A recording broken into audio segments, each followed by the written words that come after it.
तो हर बार केकेआर को ही क्यों लगता है भाई चूना। मतलब कि यार इस बार भी वही चीज़ हुई जो पिछले साल उनके साथ हुई थी। बट पिछले साल चलो कम से कम यानी कि जिस प्लेयर को उन्होंने इतना महंगा खरीदा था उसने लास्ट के 2 मैच यानी कि सेमीफाइनल और फाइनल में वो कमाल किया था कि जिसके बाद लगा कि पैसे सारे वसूल हो गए। यानी कि मिचेल स्टार्स की मैं बात कर रहा हूँ। लेकिन इस साल तो मैंने ऐसा कुछ दिख ही नहीं रहा है। केकेआर ने जिस प्लेयर के ऊपर सबसे ज़्यादा इन्वेस्टमेंट किया है और जिस प्लेयर के लिए शायद से अपने कप्तान को छोड़ा है उसके बाद तो ऐसा ही लग रहा है कि केकेआर को एक बार से चूना लग गया है।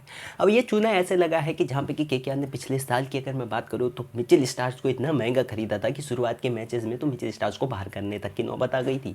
क्योंकि वो इतने ज़्यादा रन्स खा रहे थे कि इतने रन्स तो माने कि केकेआर को हजम हो ही नहीं रहे थे। बट कहीं ना कहीं आपको पता है मिचेल स्टार्स एक ऐसे प्लेयर्स है, अगर इनकी टीम चाहे ऑस्ट्रेलिया की मैं बात कर रहा हूँ अगर सेमीफाइनल फाइनल या ऐसे मोड़ पे चली जाती है तो वहाँ पे ये अलग लेवल के दिखते हैं। एंड वही चीज़ हमने यहाँ पे मिचेल स्टार्स से देखी, वो हैदराबाद के खिलाफ पहला मैच जहाँ पे कि गिल्लियाँ उखेड़ दी थी ट्रेविस हेड की, जो उस टाइम पे वो टीम इतनी ज़्यादा खतरनाक मानी जा रही थी उस टीम को यहाँ पे 150 से नीचे समेट लिया। और फिर आती है फाइनल में वो 2 बॉलें, मतलब कि मिचेल स्टार्स के वो स्पेल अगर मैं बात करूँ जहाँ पे सबसे पहले तो अभिषेक शर्मा की गिल्लियाँ उड़ाई। वो ऐसी बॉल थी जो कि मतलब कि आप समझ सकते हो कि 24 करोड़ की बॉल तो वो थी।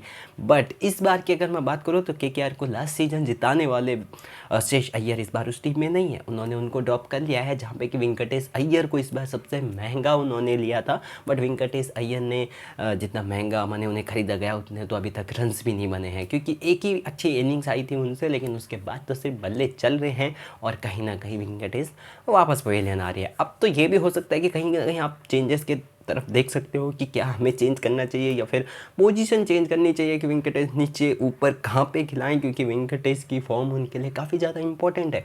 अभी उनके पास मतलब कि वो थोड़ा बहुत मैंने मौका है कि वो टॉप फोर्स में जा पाएँ और कहीं ना कहीं उसके लिए उनके प्लेयर्स का फॉर्म में आना बहुत ज़्यादा ज़रूरी है। आपको पता है शुरुआत थोड़ी अच्छी मिल रही है, जहाँ पे क्विंटन डिकॉक तो थे लेकिन वो खास नहीं कर पाए, तो फिर रहमतुल्लाह गुरबाज आए हैं। अब ये भी खास कर रहे हैं लेकिन अभी तक उतना कुछ खास किया नहीं है, मैंने थोड़ा बहुत दिखा है।